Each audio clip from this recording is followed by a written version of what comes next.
Yes guys, welcome back to Just My Cars. Today we're on our way to Goodwood Festival of Speed.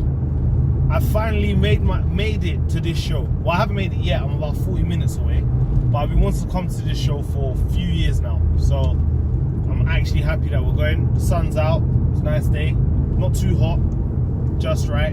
But I'm still wearing shorts, so you know, not too bad. But anyway, I'll join you back when we get there. So stick around and stay tuned, guys.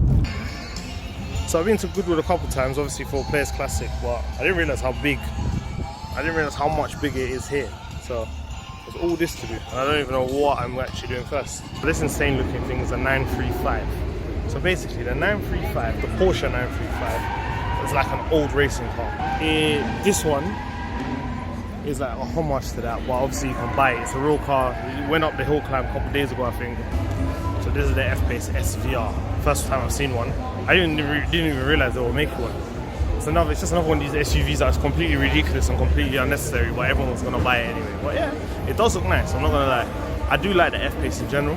So as you can see, the tail is the SVR, quad chrome tailpipes. I'm sure it makes a lovely noise.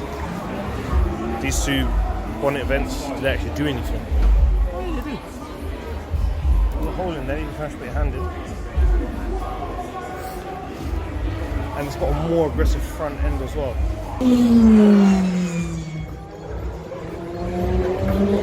Rev, big man thing, this car's dead. Like, no one can at me, no one try to come to me telling me it's nice. It's buzz, bro. Look, it looks like a frog. Like, it's so clapped. Because obviously it doesn't need a grille. Like, if you look at a car, like, look at this M3. Look at that. Because it doesn't have a grille, it just looks funny. But for example, look at Porsche. Porsche don't have grills because they don't need a grill because the engine's at the back. They don't have a grill, but they still look fine. What happened to this? Why did they just purposely make this look butters, bro? Like, tell me whatever you want, yeah? This car's dead. Jaguar XE Project 8. It's actually Jaguar XE SV Project 8, but you know, there you go. SV. Insane. Absolutely insane. So, this car is so mad. When I read about this car coming out, I was like, this is crazy. So the Project 8 came out, but when I read about it a few years ago. Obviously, you know, when they release a car, when they announce a car, you have to wait a couple of years for it to actually hit the road. It's a limited number car, so they've only made a certain amount. It's just for it's a track car. Obviously, you can drive it on the road, but it's track orientated. You wouldn't want to drive it on a very regular basis. Another thing that's interesting about it is that it only comes in left-hand drive, and obviously that's because under the bonnet it has the 5 litre supercharged V8 that Jaguar have been using for God knows how long. But it's a good engine. For them to fit the V8 inside the engine, the only way for that to happen was to make it left-hand drive. So even if you live in England, you still have to have it in left-hand drive, even though I think it's made in England, but you know, it's quite insane. So if you go to McDonald's drive-through, you're fucked. I mean, it's peak.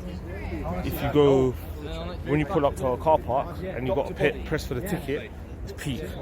So this is the type of car, I always say that if you buy a car and it doesn't make your life significantly harder, you bought the wrong car.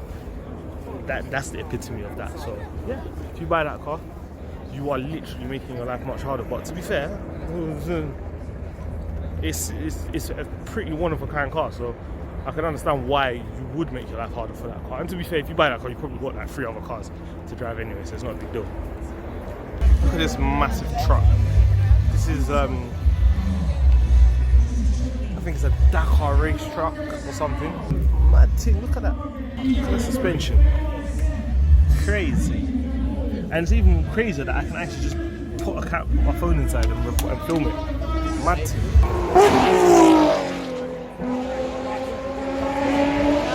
Just the Pagani Zonda out in the wild. I think this is one of the original ones as well, because I can always tell because the mirrors are up there, and the wheels were a bit simpler.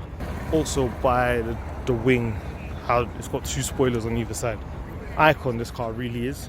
Like, it really is an icon these days.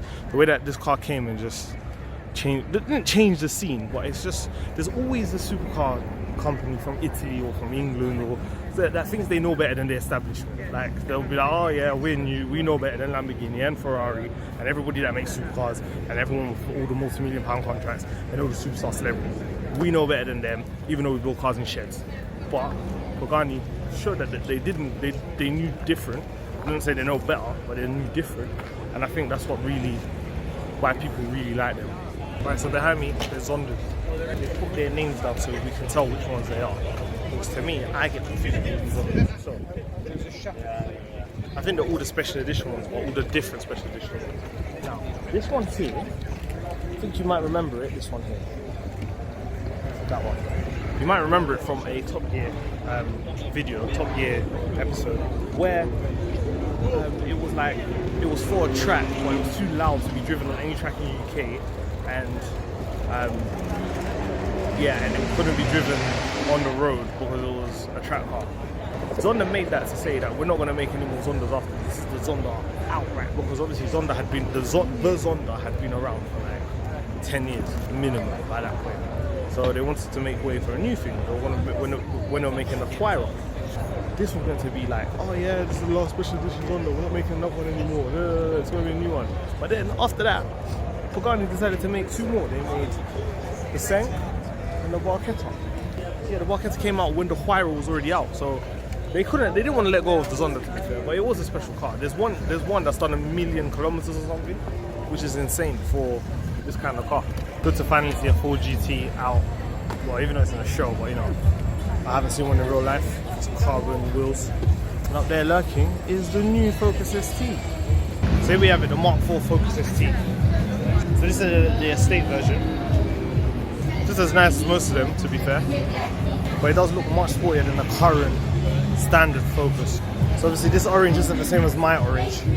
I still prefer electric orange. I think electric orange was the best one. Tangerine Scream on the Mark III was a very good kind of replacement for electric orange, but this one's a lot more subdued, and I think they've gone for a much more premium feel and a much more premium look. The Recaro seats are a lot more, it just feels a lot more premium inside. It's got leather down here, this is cool. It's expensive though, 30 grand. That's what I think about that. The new Supra, the Milfit stand. What do you guys think of this? Because to be fair, yeah, compared to the Mark IV, I feel like it's smaller.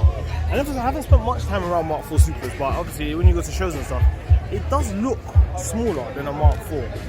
I'll definitely have this over the Z4, even though it's the same car, but you know. And even if it is the same as the Z4, what's wrong with it being the same as a very well-engineered sports car? Jeez. Koenigsegg Jesko. No way. This is mad. I don't really know much about this car because I don't know if it's just been unveiled or whatever, but because it's a hypercar, I just wait for everything to come out and I wait for the reviews because it's just easier to do it that way. When you start reading everything, you just get a bit bamboozled with all the figures. But it is insane. Look at the wing. Oh my god, look at the wing. I like the Koenigsegg, like I said about the Koenigsegg over there, I don't really pay attention to hypercar news too tough because it gets a bit too mad with all the numbers. But this is basically the McLaren F1 replacement. So the guy who designed the McLaren F1 has designed this. So yeah, bro, look, it's got no gaps and everything in the mad thing. Mad. Right, so I've come here to look at this tyre. This is why I came to Michelin stand, just for this one tyre. Okay.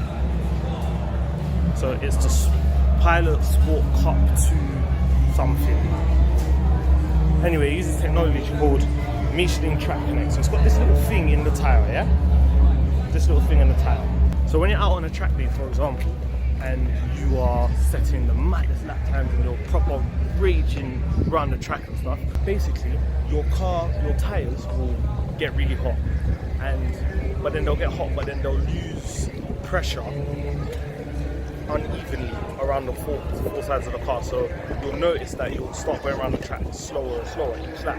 So what most people do is that they pull in, start, put some air in the tyres, or nitrogen if you've got GTR. Now, most of the time you're just putting it in, you don't know what the difference is, you're just putting it back in. Now, what they do, what this tyre is, the Michelin Track Connect, that little chip that I just showed you is inside the tyre and it's connected to an app.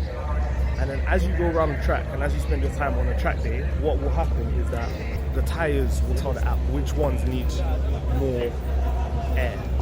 Which, to be fair, I can understand why you would think, well, what's the point of that? Doesn't make any that. I'll just keep putting air in my tires. But it gives you more of a sense of connection with the car and with the tires, because the tires are the only thing that connects the car, that goes between the car and the road. So if your tires are good and you know everything about your tires, then obviously you tend to go faster as well. So this is why this is a sick technology. So I found all the old Formula 1 cars. This is the Masters of Monaco area. Some newer ones down here. Ooh, okay, this is what I'm talking. This is more my era of Formula 1. So this is what's this? This is Timo Glock's car. This is Vettel's, and I think Vettel. His name's even on the side. You can't see it, but I can see it. Minardi Lamborghini. Ooh, I didn't even know this existed. What year? 1991, before I was born. No wonder I don't know. Formula 1 engine. Ooh, all the F1 teams are here. So Mercedes, the pagans. Braun aren't really a Formula 1 team anymore. They got bought by Mercedes, but they turned into Mercedes basically. But Braun were only in Formula 1 for 1 year, and that 1 year they were in it, they won the championship. Insane. This is the Impreza. This is basically what put Subaru on the map, and the Impreza is what made everyone buy all still Imprezas basically. This car here. Yeah, Delta S4. I think this is a Group B car. This is mad because this is from that era of rallying where it was so dangerous and if people kept dying and the cars had no rules and matting. Look at this. Look at all the rubber. This is all racing debris. This car, they didn't clean it before they even ran it. So this is a clean racing car. This is a dirty racing car. This one even has damage on it. Look, this taped up. Crazy. Look at all these NASCARs. We're to see these here in the UK. Because obviously they race on American tracks and they're just American racing cars. They're mad powerful, they're mad loud, and they're extremely simple apparently.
Smoking. That's why. Yeah, this one's on fire. Oh no. It's actually on fire. That's sad. So that was live. It was, watch the Formula 1 cars go up the hill, leave the start line, but one caught fire, one of the old ones, like one from the 70s I think. Didn't really see the livery, so I don't really know which one it was, I just know it was white, because it didn't even make it past the start line, so that was pretty sad, but entertaining at the same time. So yeah, now got an ice cream, gonna live life for a little bit longer. So I'm here in the car park just walking through, and I spot this, a Carrera GT. This is mad. This is the first time I've ever seen one of these, ever, in my whole entire life. This was like the 918 of like 10 to 15, maybe, yeah, 15 years ago, probably. V10 powered, manual gearbox, Porsche hypercar. And it's aged so well. Like, it still looks so good today. It looks very small. I'm not gonna lie, I just missed that. I just turned back, I was like, a Carrera GT, a Carrera GT. And I almost lost my mind. When you're walking through the car park and you look into the distance, obviously I park quite far, but you just look, and then if you just keep squinting and keep looking closer and keep looking closer and just focus your eyes just a little bit, look what you get to see.